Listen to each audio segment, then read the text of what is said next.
नमस्कार दोस्तों, मैं मोहित कपूर जनरल ज्ञान में मोहित में आप सभी का बहुत बहुत स्वागत करता हूं। और आज हम करंट अफेयर की क्लास ले रहे हैं 20 से 21, जो 20 से लेके 23 सितंबर वाला ड्यूरेशन है, उसमें जो भी इंपॉर्टेंट डेज आए या जो भी इंपॉर्टेंट इवेंट हुए, मोस्ट इंपॉर्टेंट इवेंट्स हुए, उन पर बातचीत करेंगे। 5 से 6 क्वेश्चंस करेंगे और उन क्वेश्चन का जो इंपॉर्टेंट स्पेसिफिकेशन या उनका प्रॉपर जो डिस्क्रिप्शन है वो यहां पर हम देखने वाले हैं। ठीक है, तो उसको ढंग से देखते रहिए, लेक्चर को देखिए ध्यान से।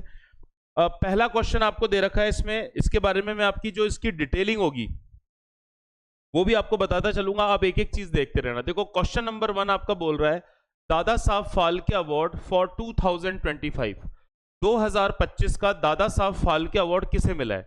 अब कई बार आप देखोगे तो आपको लिखा रहता है कि 2023 के लिए दादा साहब फाल्के किसे मिला है।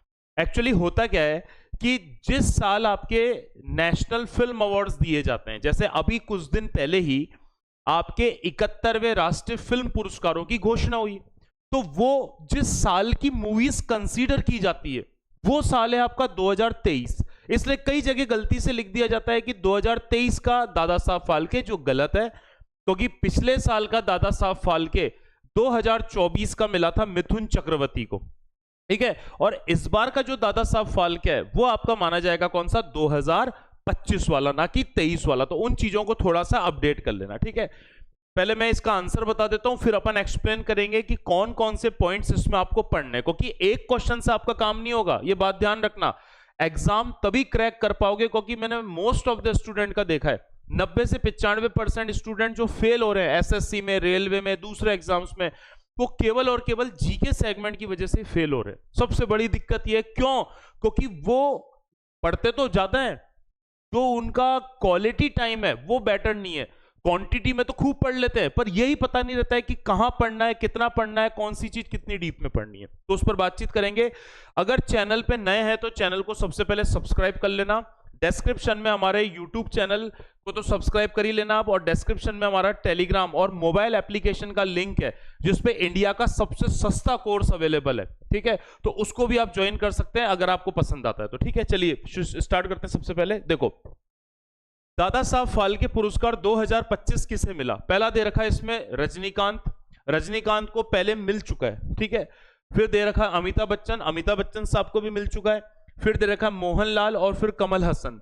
तो इसमें से आपको पता है 3 तो एक्टर साउथ इंडिया के हो गए, 3 साउथ इंडिया के एक्टर हो गए। रजनीकांत को सभी जानते हैं, कमल हसन को सभी जानते हैं, अमिताभ बच्चन जो हो गए वो तो नॉर्थ इंडियन फिल्म मूवी के हो गए। तो इसमें जो सही आंसर है वो कौन सा हो गया, मोहनलाल। तो इस बार का जो दादा साहब फाल्के अवार्ड देने की जो घोषणा की गई, अभी मिला नहीं है, अब मिलेगा। ठीक है, अभी 15-20 दिन में जो समारोह होगा राष्ट्रपति भवन में, वहां पे दे दिया जाएगा। ठीक है, तो मोहनलाल को मिला। और मोहनलाल कौन सी फिल्म इंडस्ट्री से जुड़े हुए हैं, Malayalam film industry, Malayalam film industry से ये जुड़े हुए हैं। ठीक है, तो इनको दिया गया है, काफी बेहतरीन योगदान है इनका मलयालम फिल्म इंडस्ट्री में, साउथ इंडिया की दूसरी मूवीज में। तो उसके लिए बहुत ज्यादा क्या हो जाता है, इंपॉर्टेंट हो जाता है, तो याद रह जाएगा। अच्छा, पहले क्या होता है कि दादा साहब फाल्के पुरस्कार नेशनल फिल्म अवार्ड के साथ ही दिए जाते हैं। आपने देखा होगा नेशनल फिल्म अवार्ड्स में सबसे बेस्ट मूवी का अवार्ड किसको घोषणा की गई, 12th फेल। बेस्ट एक्टर मिला शाहरुख खान और विक्रांत मैसी को, बेस्ट एक्ट्रेस का मिला रानी मुखर्जी को। ठीक है, और बेस्ट जो डायरेक्टर का मूवी के लिए मिला था केरला स्टोरीज के लिए सुदीप्तो सेन गुप्ता। ठीक है, तो इसी तरह से उसी अवार्ड के साथ ही आपका दादा साहब फाल्के पुरस्कार दिया जाएगा। वैसे मैं कई बार बता चुका हूं, पर डिस्क्रिप्शन एक बार बता देता हूं, जल्दी से देख लीजिए फटाफट। देखो, अगर हम बात करेंगे दादा साहब फाल्के, दादा साहब फाल्के, ठीक है, तो जो दादा साहब फाल्के हैं इन्हें बोला जाता है the father of Indian cinema, the father of Indian cinema, भारतीय सिनेमा का फादर यानी जनक कहा जाता है, क्योंकि जो पहली मूवी बनाई थी भारत की वो इन्होंने बनाई थी। तो ध्यान रखना, दादा साहब फाल्के की जो मूवी थी जो 1913 में रिलीज हुई थी, और इस मूवी का नाम था राजा हरिश्चंद्र। इस मूवी का नाम क्या था, राजा हरिश्चंद्र। तो राजा हरिश्चंद्र को माना जाता है the first movie of India. The first movie of India, Bharat की प्रथम फिल्म, भारत की जो पहली फिल्म मानी जाती है वो कौन सी मानी जाती है? राजा हरिश्चंद्र। और इसमें किसी तरह का कोई ऑडियो नहीं था, तो ये मूक फिल्म थी। तो ध्यान रखना, ये जो राजा हरिश्चंद्र थी, ठीक है, इसको बोला जाता है किस तरह की मूवी थी? ये थी साइलेंट मूवी। ये कैसी मूवी थी? ये साइलेंट मूवी थी, यानी ये मूक फिल्म थी। ये कैसी फिल्म थी? मूक फिल्म थी। ठीक है, तो उम्मीद है यहां तक समझ में आ गया होगा। तो दादा साहब फाल्के के नाम पे ये अवार्ड दिया जाता है। अब आपसे पूछा जाता है कि दादा साहब फाल्के जो पुरस्कार है, जो दादा साहब फाल्के पुरस्कार है, इसके बारे में मेन की पॉइंट्स आप याद रखो। तो इसकी शुरुआत कब से की गई थी? दादा साहब फाल्के अवार्ड की शुरुआत कब से हुई थी? 1969 से। ठीक है, एक तो ये हो गया। अच्छा, एक चीज और, ये केवल हिंदी फिल्म इंडस्ट्री में योगदान के लिए नहीं दिया जाता। जितनी भी हमारे संविधान की 8वीं अनुसूची में, 8th शेड्यूल में, जितनी भी 22 लैंग्वेजेस मान्यता प्राप्त है, उन सभी में से किसी में भी दिया जा सकता है। बस चूंकि इंडिया में ज्यादातर लोग हिंदी बोलते हैं, हिंदी फिल्म इंडस्ट्री का बोलबाला है, इसलिए आज तक जितने लोगों को दादा साहब फाल्के अवार्ड दिया गया है वो हिंदी फिल्म में योगदान के लिए दिया गया, मैक्सिमम लोगों को। ठीक है, तो देखिए आप इसमें शुरुआत कब से हुई? 1969 में। तो यही आपसे पूछेगा। अच्छा, एक चीज और, इसमें अमाउंट कितना दिया जाता है? तो इसमें दिया जाता है 15 लाख रुपए। इसमें जो पुरस्कार दिया जाता है वो 15 लाख रुपए दिया जाता है, और एक साल में केवल एक ही व्यक्ति को दिया जाता है। तो इसमें लिख देना, एक व्यक्ति प्रति वर्ष। हर साल जो दादा साहब फाल्के अवार्ड दिया जाएगा वो कितने लोगों को दिया जाएगा?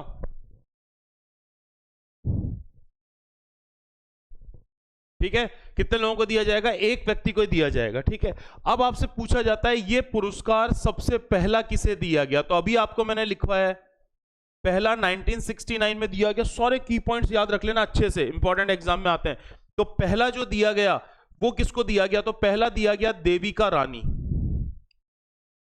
सबसे पहला दादा साहब फाल्के अवार्ड दिया गया देविका रानी को।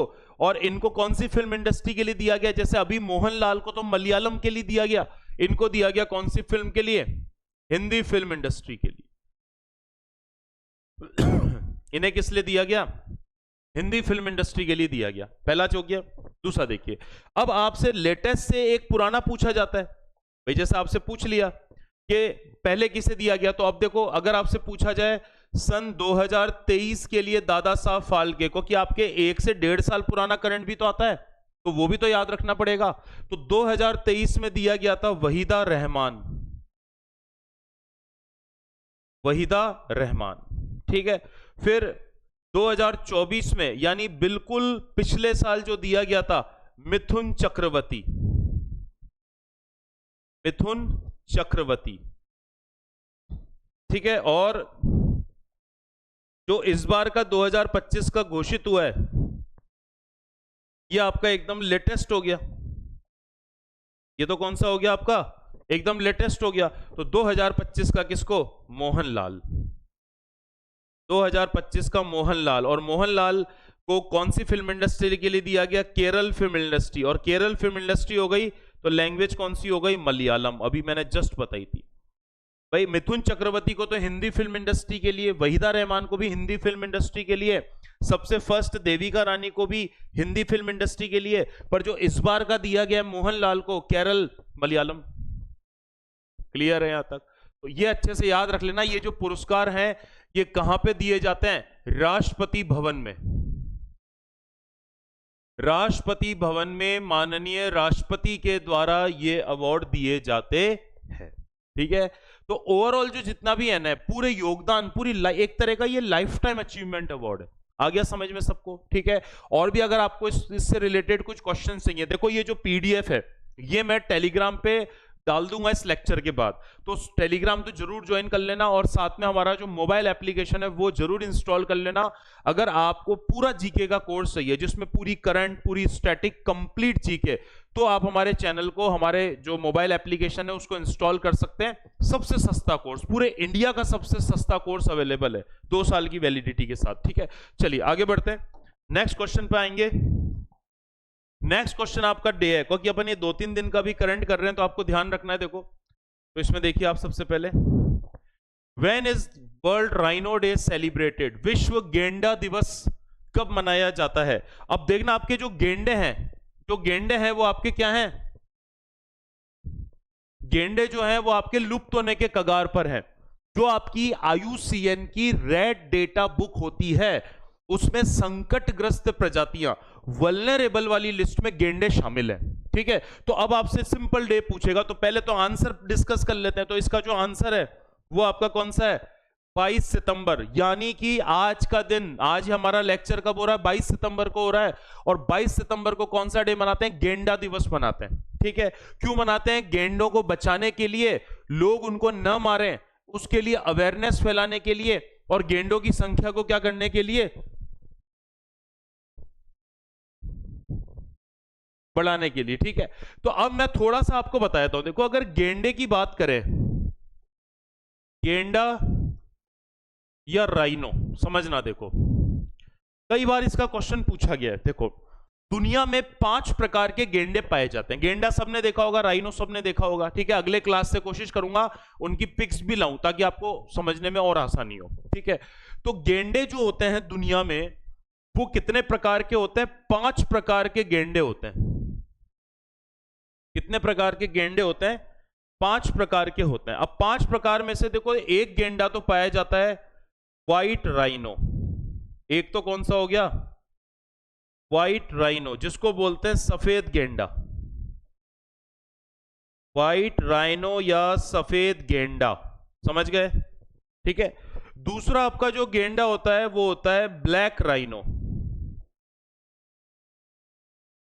ये कौन सा होता है? ब्लैक राइनो, यानी काला गेंडा। काला गेंडा। ठीक है, और ये जो दोनों गेंडे हैं, ये जो ब्लैक राइनो और व्हाइट राइनो हैं, ये दोनों के दोनों आपको मेनली कौन से महाद्वीप में मिलेंगे? अफ्रीका महाद्वीप में। ये दोनों प्रकार के गेंडे आपको कहां मिलेंगे? अफ्रीका महाद्वीप में मिलेंगे। समझ में आ गए? 5 प्रकार याद रख लेना, कभी एग्जाम में पूछ ले तो। ठीक है, फिर देखो आगे इसमें नेक्स्ट बात करेंगे। जो तीसरा हो गया वो हो गया आपका कौन सा? जावन गेंडा। जावन गेंडा, जावन राइनो, ये कहां पाया जाता है? इंडोनेशिया। आपको आप नाम सबने सुना है, दुनिया का सबसे बड़ा द्वीप समूह इंडोनेशिया है। तो इंडोनेशिया का एक इंपॉर्टेंट आइलैंड है, एक इंपॉर्टेंट द्वीप है, कौन सा? जावा। तो जावा पे जो मिलेगा उसको क्या बोलेंगे? जावन गेंडा। ठीक है, इसी तरह से एक और गेंडा पाया जाता है जिसको बोलते हैं सुमात्रा गेंडा। आपको पता है एक और इंपॉर्टेंट आइलैंड है इंडोनेशिया का, कौन सा? सुमात्रा। तो इसको कहते हैं सुमात्रा राइनो। Sumatra rhino. तो ये जो दोनों प्रकार के गेंडे हैं, ये जो दोनों प्रकार के आपके राइनो या गेंडे हैं, ये आपको कौन से देश में मिलेंगे? इंडोनेशिया। ये दोनों के दोनों कहां मिलेंगे? इंडोनेशिया। क्लियर है? यहां तक समझ में आ गया होगा। तो 5 में से कितने टाइप के राइनो हो गए? 4 टाइप के हो गए। अच्छा, इसके अलावा अगर हम बात करेंगे तो देखो, फिर जो राइनो पाया जाता है जिसको बोलते हैं एक सींग वाला गेंडा। एक सींग वाला गेंडा, वन हॉर्न राइनो।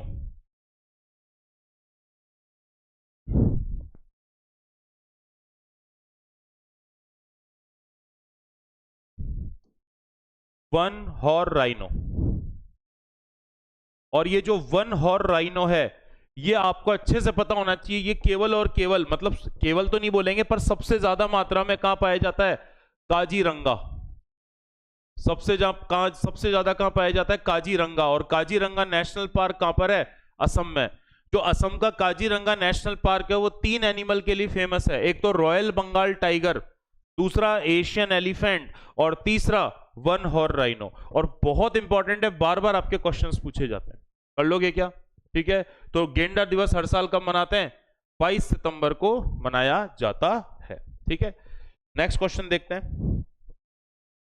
बिल्कुल इजी सा क्वेश्चन, इसमें एक चेंजेस आए इसलिए डे इंपॉर्टेंट हो जाता है। 3, when is Ayurveda day celebrated?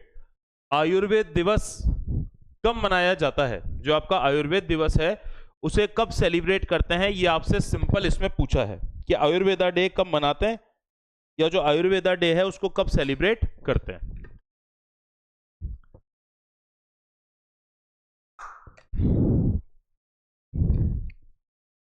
अब समझना, देखो पहले जो आयुर्वेदा डे, अब देखो 4 डेट दे रखी है आपको, इजी सी डेट दी है। 15 अगस्त को तो आपको पता है हमारा स्वतंत्रता दिवस होता है, इंडिपेंडेंस डे। 2 अक्टूबर को गांधी जयंती होती है। 14 नवंबर को जवाहरलाल नेहरू का बर्थडे होता है, जिसको बाल दिवस या चिल्ड्रंस डे के रूप में मनाते हैं। तो आंसर तो सिंपल सा, आपको आंसर सिंपल ही रखें, क्योंकि यहां उद्देश्य केवल अपन को चीजों को समझना है एग्जामिनेशन पॉइंट ऑफ व्यू से। ठीक है, देखो अब आपको पूछा था आयुर्वेद दिवस कब मनाया जाता है। ध्यान रखना, अभी तक जो आयुर्वेद दिवस है वो मनाया जाता था किस दिन, धनतेरस के दिन। आपने देखा होगा दिवाली से 2 दिन पहले कौन सा फेस्टिवल आता है, दिवाली तो आती है कार्तिक अमावस्या को। दिवाली से 1 दिन पहले होती है छोटी दिवाली, जिसको बोलते हैं काली चौदस, रूप चौदस, नरक चतुर्दशी।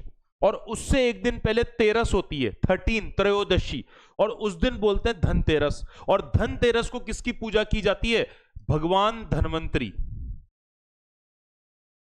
धनतेरस को किसकी पूजा की जाती है, भगवान धनवंतरी की। ठीक है, और कभी कभी ये भी क्वेश्चन आया हुआ है, क्योंकि आपके हिस्ट्री भी तो सिलेबस में है, तो आता है कि आयुर्वेद के देवता के रूप में किसकी पूजा की जाती है। तो आयुर्वेद के देवता के रूप में पूजा जाता है भगवान धनवंतरी को, और भगवान धनवंतरी की पूजा का दिन कौन सा होता है, धनतेरस होता है। और कोई भी आपके पुराने ग्रंथ मिलते हैं, जैसे अष्टांग ग्रंथ मिलता है, चरक संहिता, सुश्रुत संहिता, सब में आयुर्वेद का वर्णन मिलता है। क्योंकि जो आयुर्वेद है ये 5000 वर्ष पुराना है। जो आयुर्वेद, जो हमारी पद्धति है, वो कितनी पुरानी है, 5000 ईयर पुरानी है। ठीक है, तो आयुर्वेद दिवस पहले तो मनाया जाता था धनतेरस को, यानी इसकी कोई फिक्स डेट नहीं होती थी, क्योंकि धनतेरस हर साल अलग अलग थी, अलग अलग डेट पे आती है। पर इस साल से केंद्र सरकार ने फैसला लिया, इस साल से यानी 2025 से अब जो आपका आयुर्वेद डे है वो कब मनाया जाएगा, 23 सितंबर को मनाया जाएगा। कब से, 2025 से शुरुआत,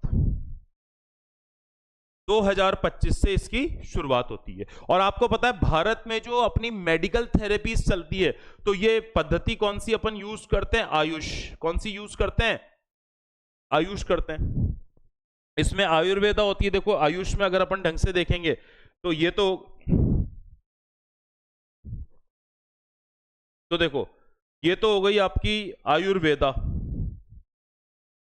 आयुर्वेदा। ये हो गई आपकी योगा, नेचुरोपैथी भी कह सकते हैं। ये हो गई आपकी यूनानी, यूनानी दवाएं भी होती है, हालांकि भारत में थोड़ी कम फेमस है। फिर एस से आपकी हो गई सिद्धा, सिद्धा, और एच से हो गई आपकी होम्योपैथी, होम्योपैथी। और इस पूरे को बोलते हैं आयुष और आयुष मंत्रालय। क्या बोलते हैं, आयुष मंत्रालय। ठीक है, तो ये पॉइंट्स आपको ध्यान रखने अच्छे से हो जाएंगे। ठीक है, चलिए आगे बढ़ते हैं।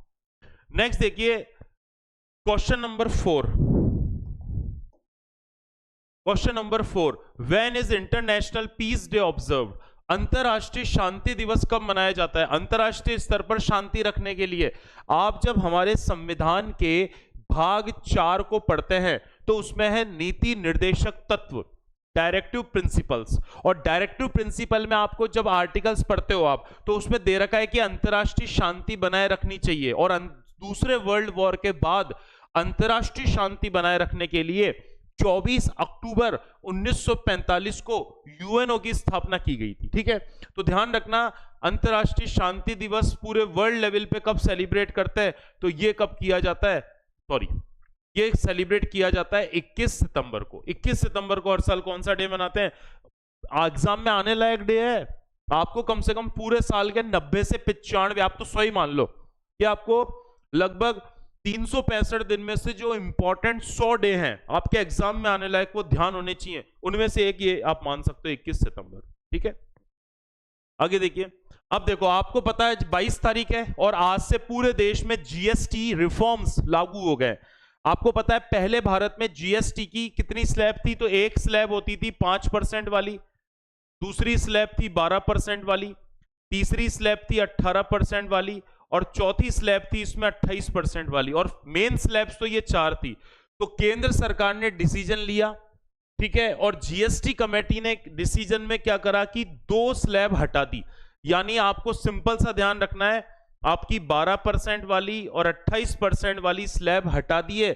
आज से देश में 22 तारीख से देश में आपके केवल 2 ही स्लैब रहेगी, एक तो 5% वाली, एक 18% वाली। और जो आपके सिन आइटम्स हैं, मतलब नशे पत्ते की चीजें हैं, तंबाकू, गुटखा, सिगरेट, अल्कोहल, ये चीजें, और जो लग्जूरियस आइटम है, विलासिता की चीजें, क्योंकि विलासिता की चीजों को कौन यूज करेगा? जिन लोगों के पास पैसा है। नशे पत्ते के लिए अगर आपको ज्यादा पैसा खर्च करने, इसका मतलब आपके पास पैसा है। तो उस पे सरकार ने जीएसटी का स्लैब कितना कर दिया? 40% कर दिया। अब देख लो आप, 40% सबसे मैक्सिमम। तो विलासिता की चीजें या पाप की वस्तुएं या सिन आइटम्स बोलते हैं, जिनसे बॉडी को हार्म पहुंचता है, उन सबको कितना कर दिया?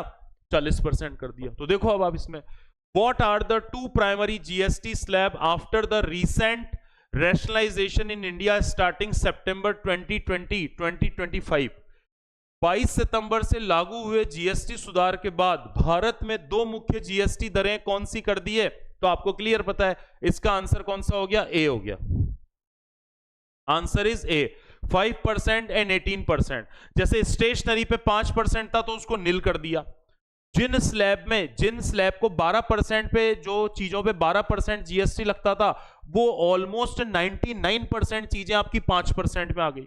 ठीक है, आपकी एसी वेसी जैसी चीजें जो है, जिन पर 28% जीएसटी लगता था, वो 18% पर आ गई। तो कुल मिला के गरीब और मध्यम वर्ग को निश्चित रूप से जीएसटी रिफॉर्म्स का क्या मिलेगा? फायदा मिलेगा। पहले एक क्वेश्चन करवा देता हूं और उसके बाद में आपको फिर एक जीएसटी के बारे में मेन इंपॉर्टेंट पॉइंट्स बता दूंगा, जो अच्छे से याद रख लेना। ठीक है, देखिए पहले एक क्वेश्चन कर लो जीएसटी पे। ये देखो, which of these goods are now taxed at 40% under the new GST reform है लग्जरी और सिन गुड्स।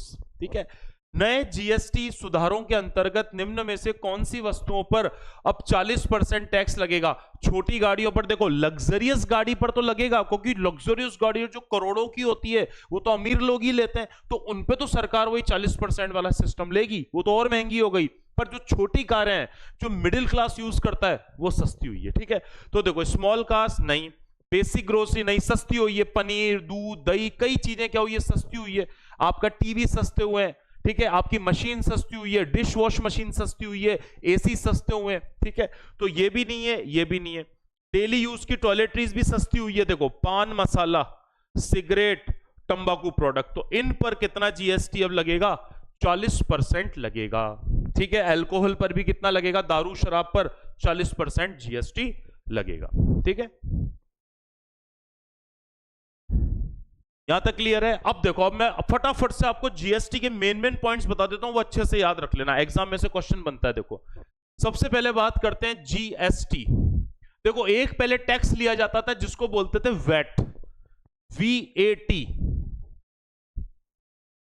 पहले कौन सा टैक्स था? वैट। वैट क्या होता था? वैल्यू एडेड टैक्स होता था, जो केवल गुड्स पे लगता था। पर अब जो जीएसटी आया, इसका नाम ही है, अगर जीएसटी का नाम ही आपसे पूछा जाए तो इसको बोलते हैं गुड्स एंड सर्विस टैक्स।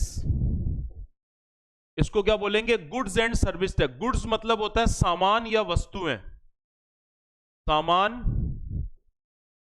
या वस्तुएं। ठीक है, और सर्विस का मतलब होता है सेवा। तो आपको पता है सेकेंडरी में, तो सेकेंडरी जो अर्थव्यवस्था का द्वितीय क्षेत्र होता है, सेकेंडरी, उसमें तो आती है सामान या वस्तुएं, जिन चीजों को पैसे देके आप खरीद के लाते हैं और हाथों से फिजिकली टच कर पाते हैं, वो चीजें तो ये है। और ऐसी चीजें जिनके पैसे देते हो, जिनको सेवाओं को लेते हो, पर उनको फिजिकली टच नहीं कर सकते। जैसे आपने इंटरनेट का रिचार्ज कराया, सेवा क्षेत्र है। आप रेस्टोरेंट में खाना खाने गए और खाने में आपको सेवाएं दी, खाना वो नहीं, जिस तरह से फैसिलिटीज दी वो। आप हवाई जहाज में ट्रेवल कर रहे हैं, आपको जिस तरह से फैसिलिटी मिली, आप होटल में जाके रुके, आपको जिस तरह से फैसिलिटी मिली, हॉस्पिटैलिटी मिली। ठीक है, आप मान लो किसी अस्पताल में भर्ती होने गए, हॉस्पिटल में, और वहां जो आपको सेवाएं मिली, वो सारी ये है। तो वस्तु और सेवा दोनों पर जो टैक्स लगता है वो जीएसटी है, और जो केवल और केवल ओनली गुड्स पर लगता था वो आपका कौन सा था? वैट था, तो ये तो समाप्त हो गया। दूसरा जो जीएसटी है वो कैसा टैक्स है? इनडायरेक्ट टैक्स है। GST is a indirect tax, अप्रत्यक्ष कर है। ध्यान रखना, अप्रत्यक्ष कर ही माना जाता है, क्योंकि इस टैक्स का आपको पता नहीं लगता। आप टूथपेस्ट खरीद रहे हो, आप बिस्किट खरीद रहे हो, आप नमकीन खरीद रहे हो, आप कंप्यूटर खरीद रहे हो, आप लैपटॉप खरीद रहे हो, उस पर सब पे जीएसटी लग रहा है। तो आप तो पूरे लैपटॉप की कीमत दे रहे हो, पर उसमें जीएसटी इंक्लूड है, और वो जो विक्रेता होगा वो फिर सरकार को बाद में जीएसटी क्या करेगा? चुकाएगा। तो ये इनडायरेक्ट टैक्स है, अप्रत्यक्ष कर है। डायरेक्ट टैक्स होते हैं जो आप पर डायरेक्ट लग रहे हैं, इनकम टैक्स, टोल टैक्स, ये डायरेक्ट टैक्सेस होते हैं। ठीक है, ये तो हो गया। दूसरा, अगर पूछा जाए कि इसको स्टार्ट कब से किया गया, तो ध्यान रखना ये वर्ल्ड लेवल पे सबसे पहले जिस देश में स्टार्ट हुआ था वो देश आपका कौन सा था? फ्रांस। बहुत इंपॉर्टेंट है। ऑफिशियली सबसे पहले दुनिया में इसकी स्टार्टिंग कहां पर हुई थी? प्रॉपर औपचारिक रूप से कहां पर हुई थी? फ्रांस में हुई थी। ठीक है। अगर जीएसटी की बात करें कि जीएसटी इंडिया में कब स्टार्ट किया गया था, तो देखो जीएसटी का जो सबसे पहले इंडिया में कॉन्सेप्ट आया था जीएसटी का, ये तो आया था सन 2000 में। उस समय भारत के प्रधानमंत्री कौन थे? श्री अटल बिहारी वाजपेयी। उस समय प्रधानमंत्री भारत के कौन थे? अटल बिहारी वाजपेयी भारत के प्रधानमंत्री थे सन 2000 में। ठीक है। पर भारत सरकार ने इस पर कानून बनाया प्रधानमंत्री मोदी के काल में, और उसके लिए एक संविधान संशोधन हमने करा था, और उस संविधान संशोधन का नाम का था 101वां कॉन्स्टिट्यूशन अमेंडमेंट।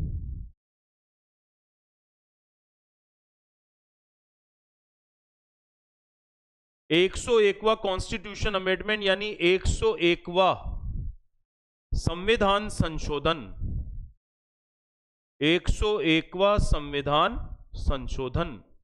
और 101वां संविधान संशोधन आपसे पूछा जाए कब आया, तो 2016 में आया, और इसका फिर जो एक्ट बन गया और एक्ट बन के लागू हुआ, तो यह ध्यान रखना 1 जुलाई 2017। तो आपसे जब भी क्वेश्चन पूछेगा कि जीएसटी भारत में औपचारिक रूप से कब लागू हुआ, तो आपको ये वाली डेट याद रखनी है। इसी डेट पर आपका जो जीएसटी है वो क्या हुआ था? लागू हुआ था। इसी पे आपका क्या हुआ था? जीएसटी लागू हुआ था 1 जुलाई 2017 से। याद रह जाएगा क्या? अटल बिहारी वाजपेयी जी के टाइम में कॉन्सेप्ट है और ये लागू हो गया। ठीक है। अब यहीं आपसे पूछा जाता है कि जीएसटी लागू करने वाला प्रथम राज्य, जीएसटी लागू करने वाला प्रथम राज्य भारत का कौन सा रहा? तो सबसे पहला राज्य इसमें रहा था असम। उसके बाद बिहार था, पर आप केवल पहला भी याद कर लोगे तो आपका सफिशिएंट है। पहला राज्य कौन सा रहा था? असम रहा था, जहां पे जीएसटी लागू हुआ था। ठीक है। और अब जीएसटी में क्या हुआ है? रिफॉर्म्स हुए। ठीक है। तो वो भी आपके लिए क्या रखने हैं? आपको बहुत ज्यादा आपको इंपॉर्टेंट है। क्लियर है क्या? और सबसे ज्यादा जो जीएसटी कलेक्शन हुआ है अभी तक का, सबसे ज्यादा जीएसटी कलेक्शन अगर पूछा जाए तो अप्रैल 2025 में अब तक का सबसे बड़ा 2.20 करोड़ से भी ज्यादा का, तो अब तक का सबसे बड़ा जो जीएसटी कलेक्शन रहा है मैक्सिमम, तो यहां मैं लिख देता हूं यहीं पर एक पॉइंट और, मैक्सिमम जीएसटी कलेक्शन, सबसे ज्यादा जो जीएसटी कलेक्शन था 2 लाख करोड़ से ज्यादा का, वो कौन से मंथ में रहा? तो अप्रैल 2025 में। कब रहा? अप्रैल 2025 में। याद रह जाएगा। एक एक चीज बता दिए। लेक्चर के बाद इसका पीडीएफ टेलीग्राम पे मिल जाएगा, ज्वाइन जरूर कर लेना।